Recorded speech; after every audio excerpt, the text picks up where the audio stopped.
vous retrouvez dans cette succincte présentation? Oui, sauf que c'est lors de la CAN de basket, Ouais. l'afro-basket, que j'ai été élue parmi les 5 meilleures joueuses Ouais. gabonaises, Alors, africaines. africaine. Alors, comment se porte Géraldine Robert? Je vais très très bien et je suis en vacances en ce moment avec ma famille et mes proches. Voilà.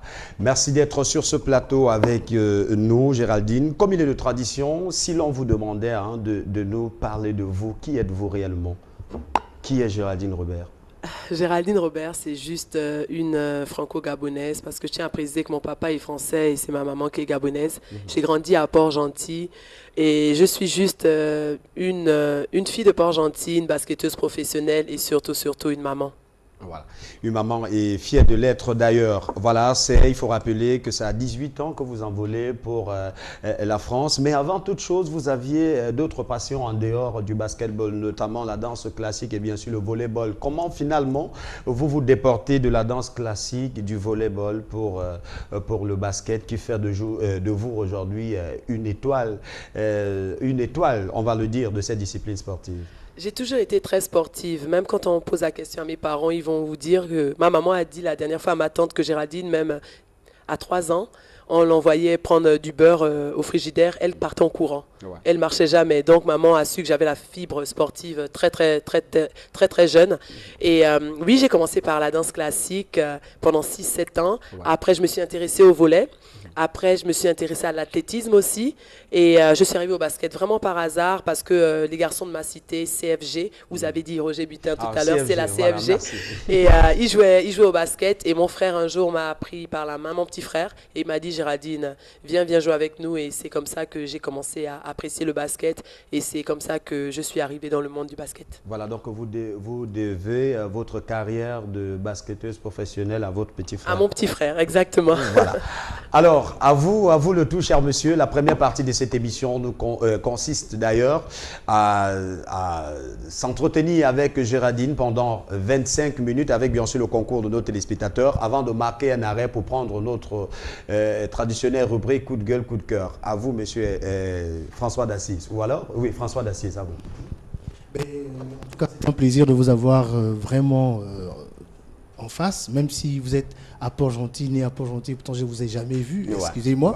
Ouais. Voilà, donc j'ai envie de vous demander qu'est-ce que ça fait de porter cette lourde responsabilité de meilleure joueuse africaine, tous ces titres, quoi, disons, le peu que vous avez déjà jusqu'ici. C'est vrai que c'est pas facile tous les jours, mais vous savez, je le dis tout le temps dans toutes mes interviews, j'ai été élevée par des parents formidables. Et comme je le dis tout le temps, aujourd'hui, je suis ce que je suis grâce à mes parents. Et ils m'ont montré dès le plus jeune âge que l'humilité est la base de tout. Et donc, c'est vrai que je ne m'attendais pas à tout ça, à avoir une telle renommée et à être au niveau où je suis aujourd'hui.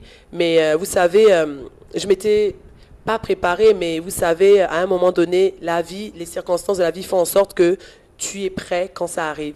Parce que c'est vrai que, je vais pas mentir, depuis que je suis toute jeune, je sais que j'ai cette passion. J'ai cette passion, j'adore le sport. Et je me suis dit qu'avec beaucoup de travail, beaucoup de sacrifices aussi, j'allais arriver à quelque chose. Je pensais peut-être pas que j'allais arriver où je suis, et je remercie Dieu pour ça, mais je m'y attendais un tout petit peu, et donc je me suis préparée. Je m'y suis préparée, et aujourd'hui, voilà, je suis heureuse d'être où je suis et c'est vraiment avec beaucoup d'humilité que je vis ce qui m'arrive en ce moment. Voilà. Alors, Monsieur Edwin Diengui, et surtout que la technique peut notamment nous accompagner dans cette première partie de l'émission, ça ne devrait d'ailleurs plus être recommandé, voilà, avec les images qui illustrent quelquefois le parcours de Géraldine qui est sur ce plateau avec nous. Allez-y, Monsieur Edwin Diengui. Nous avons cette opportunité d'avoir la professionnelle que vous êtes sur ce plateau. Alors, on aimerait savoir comment se portent les Panthères basketball, que ce soit au niveau de l'équipe féminine ou encore masculine du Gabon. On s'en souvient, il y a de cela quelques années, on voyait les Panthères ou encore à l'époque d'Azingo Panthères, ça bougeait un peu. On a l'impression que nous nous retrouvons dans cette léthargie. Est-ce que c'est toujours cette même fougue, cette même représentativité que nous avons sur le plan africain ou voire même international? Ouais. Je vais être honnête avec vous. Honnêtement, jusqu'à l'année dernière, les panthères filles et garçons n'existaient pas depuis 6-7 ans, voire 8 ans. Je ne sais pas à cause de quoi, je ne peux rien vous dire. Et l'année dernière, quand le nouveau président de la fédération est venu vers moi, m'a approché en disant « Géraldine, ce serait bien que tu viennes en équipe nationale parce qu'on a les éliminatoires de la Coupe d'Afrique chez nous. » J'ai sauté sur l'occasion, je me suis dit, c'est ce que j'attendais depuis des années. Je tiens à préciser que c'est vrai, je faisais de bons championnats en France et malheureusement, j'ai été connue très tard au Gabon. C'est seulement depuis 2 ans et demi qu'on me connaît, alors que depuis 2005, tout se passe bien pour moi en France et à l'étranger, je veux dire en Italie, en Pologne. Et j'ai toujours eu de bons résultats. Malheureusement, c'est depuis 2 ans et demi qu'on me connaît. Mais après, je me dis, chaque chose en son temps. L'année dernière, on vient vers moi en me disant « Géraldine, ce serait bien que tu viennes en équipe nationale. Tout est structuré et tout. » Je suis venue en équipe nationale. On a eu le résultat qu'on a eu. Franchement, on a fait une bonne prestation. On a été 7e à la CAN, 7e aussi aux Jeux africains. Pour une première participation en 10 ans, je pense que c'était vraiment pas mal. Surtout qu'on a perdu, c'était pas de gros écarts. On a perdu contre les champions d'Afrique de 12 points, ce qui est vraiment rien dans le basket. Ce qui veut dire qu'il y a du potentiel. Il y a vraiment du potentiel. Malheureusement, je pense que le basket est au point mort parce qu'on est revenus, les garçons et les filles, et depuis notre retour, il n'y a pas de championnat. Et c'est vraiment décevant, c'est triste parce que je le dis à mes amis mes amis d'enfants, je me dis, mais donc du coup, on a fait tout ce qu'on a fait l'année dernière pour rien.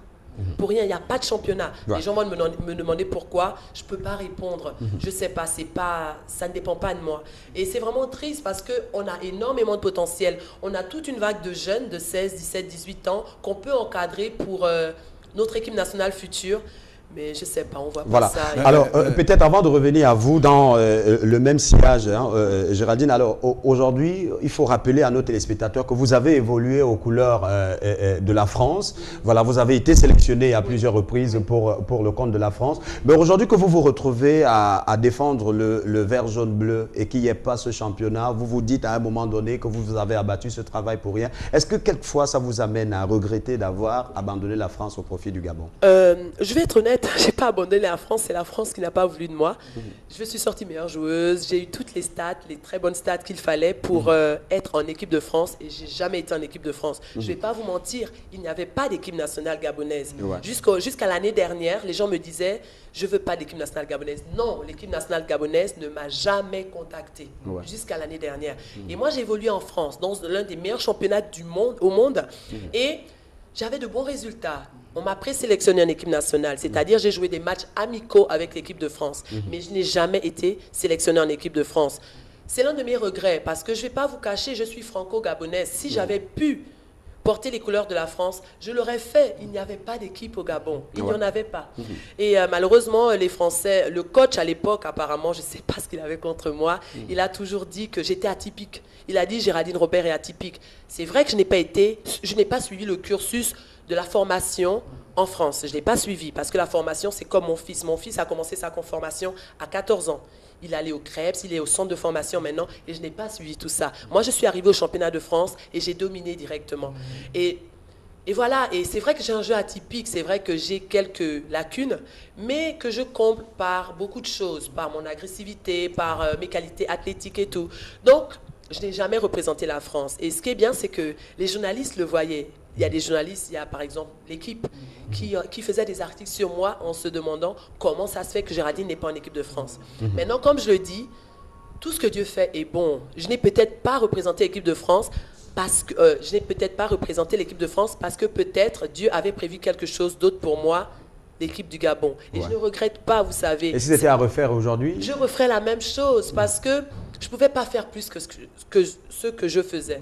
C'est vrai que il y a quand même eu beaucoup de manquements en équipe nationale du Gabon, énormément. Un seul exemple, on part à la compétition la plus prestigieuse d'Afrique avec nos maillots d'entraînement.